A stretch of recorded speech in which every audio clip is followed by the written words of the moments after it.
From Las Vegas, it's Let's Talk News Now with Rick and Ella. The Tropicana and Rodney Dangerfield in this comedy club, that's all history. Today it's now called the Laugh Factory, but it continues as we have Harry Basil, the man who opened for Rodney Dangerfield for 17 years. We're here tonight at the Laugh Factory, behind the scenes on what makes people laugh. So anyway, this is the green room. Years ago, when it was a comedy stop, it was the liquor room.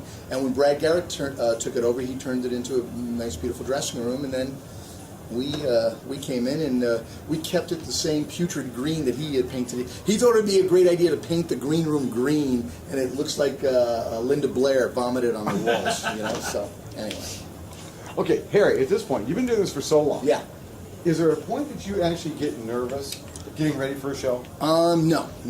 When I go to a new place sometimes, because I use a lot of tech stuff, so I have to worry about the tech guy. Hey, here's Jay Reed right here. Ladies and gentlemen. Jay's going to be doing a guest set tonight. Very, very funny, local, young, African-American comedian. I don't know if you noticed, but he's African-American. I am black, yeah. Yes. Yes. But no, not really. I don't get nervous. You know, you just hope there's going to be a great crowd and stuff like that. Now, if you see another guy bombing on stage or the audience being really rowdy, then you get a little nervous before you're about to go on. Okay, last question I'm going to Yeah. ask you. When you come back, because of your long relationship with Rodney Dangerfield, and you come back to this... Dangerfield right here. You come back to this... I wrote this movie. Anyway, go ahead. Is this the one you directed as well? No, I just wrote it. You wrote it? Yeah. Where's the one you directed? It's in a video store somewhere. Actually, here's one right here. This is the fourth tenor. This is the first movie I directed. Rodney as an opera singer. Very, very funny movie. Cute. I like it. Anyway. No, I was just saying, so any nostalgia for you when you come back here? Oh, yeah. Well, nostalgia because of the comedy stop. For this 15 years that I worked for Bob Kephart here, and yeah, totally.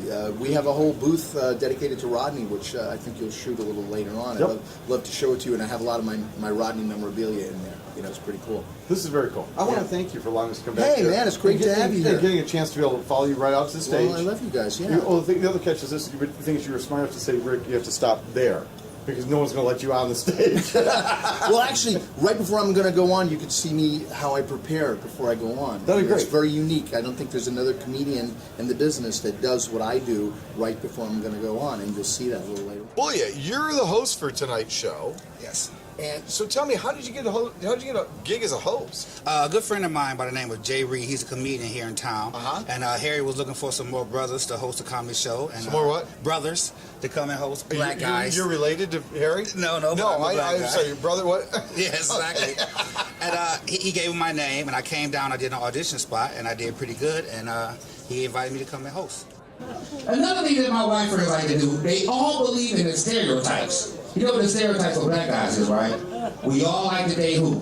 Big white women, right? And they all believe that, and it's not true. Like, we'll be in the club, they're like, oh man, let's go talk to those girls.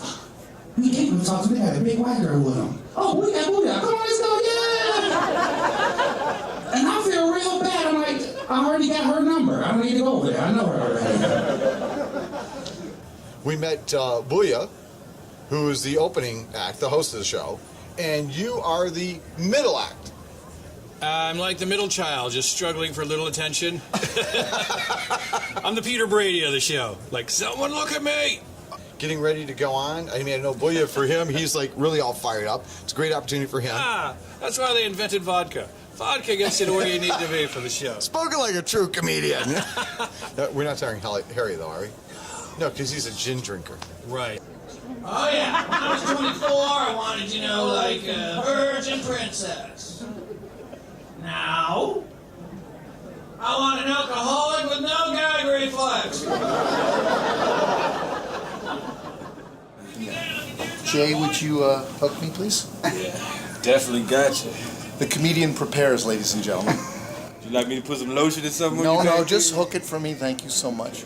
He's usually used to taking them off. Exactly, not putting them on. All right, thank you very much. You guys ready for the headliner? All right, this gentleman, he wrote and produced 2 of Rodney Dangerfield movies. He was also in Rodney Dangerfield's HBO special. He's very funny. If you love movies, you're gonna love this guy. Please put your hands together and welcome Mr. Harry Bezos!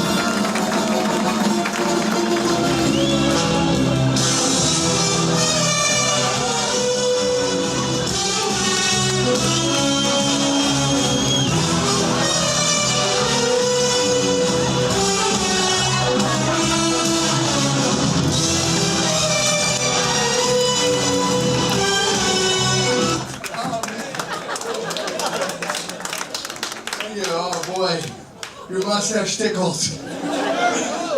No, not you, sir.